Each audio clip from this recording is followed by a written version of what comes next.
Before we get started today, we'd like to thank you for watching. If you haven't already subscribed to our channel, please take a moment right now and click that little red button down in the corner of your screen. And be sure also to click the notification button so that you'll automatically be notified every time we post a new video. When Jesus was walking along the shore of the Sea of Galilee, he called out to Peter and his brother Andrew, "Follow me, and I will make you fishers of men." Since they were fishermen, it makes sense that he'd use that analogy when he called them to be his disciples. In Matthew chapter 4, it reads like this, "And Jesus, walking by the Sea of Galilee, saw two brethren, Simon called Peter, and Andrew his brother, casting a net into the sea, for they were fishers.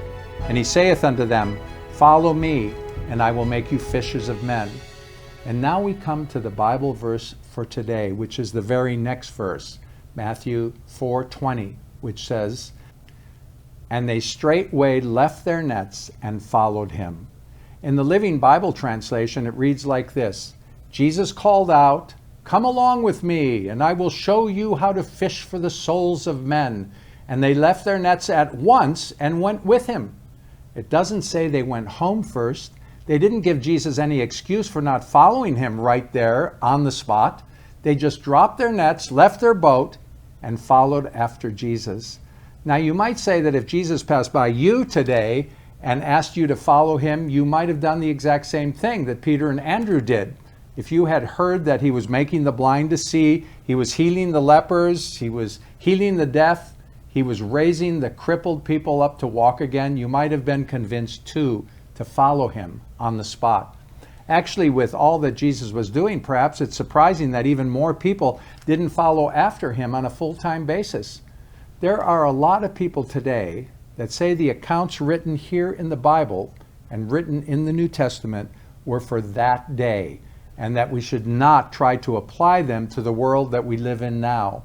If you look around today at the people who say they're Christians, modern day followers of Jesus, it looks very different than it did from 2,000 years ago, especially here in the Western world. For many, we attend church occasionally for a motivational pep talk. We open up our Bibles even less, and we serve at the local homeless kitchen once a year if we're feeling generous. That's a far cry from the devotion that the Christians in the early church showed, because for them, it was a way of life. There was very little middle ground or half-heartedness, and where there was, it was often called out. And yet we don't live in such primitive times, and our world is very different. So how do we define what it looks like to be a follower of Jesus today? You might be surprised to learn that the definition of discipleship has not changed. To follow Jesus today looks the same as it did when Jesus walked on those dusty roads in Galilee. There are many passages in the Bible that bring definition to what following Jesus truly looks like. But this one sums it up very well. And calling the crowd to him with his disciples, he said to them, "If anyone would come after me, let him deny himself and take up his cross and follow me. For whoever would save his life will lose it, but whoever loses his life for my sake and the gospel's will save it." Jesus was speaking to a crowd of people about the cost of following him. In fact, he said in the following verses that those who would be ashamed of him and his words would be rejected in the next life. He said, "For whosoever shall be ashamed of me and my words, of him shall the Son of Man be ashamed when he shall come in his own glory and in his Father's and of the holy angels." The cost of discipleship is to deny ourselves, to lose our own lives, and to put God and others first. And that's a message that Jesus repeated over and over again in the things that he said, in the parables that he taught. The first step in following Jesus is to forget your own self-interests. This completely goes against our flesh's desire, because your flesh will tell you to put yourself first, to seek out your own interests first. But Jesus beckons us to a different way of life. He calls us to a life that puts aside our own personal desires and to seek God and to follow the example Jesus gave us when he went everywhere doing good, helping and loving the people he came into contact with. When Jesus called his first disciples, he called 4 ordinary fishermen to join him on his journey. He made a simple call to follow, and all 4 men immediately left their work, their belongings, their friends and family to follow him. Finally, what we notice in this Bible verse is a purpose. Jesus essentially said, I want you to follow me wholeheartedly and to fill your mission to bring people to me.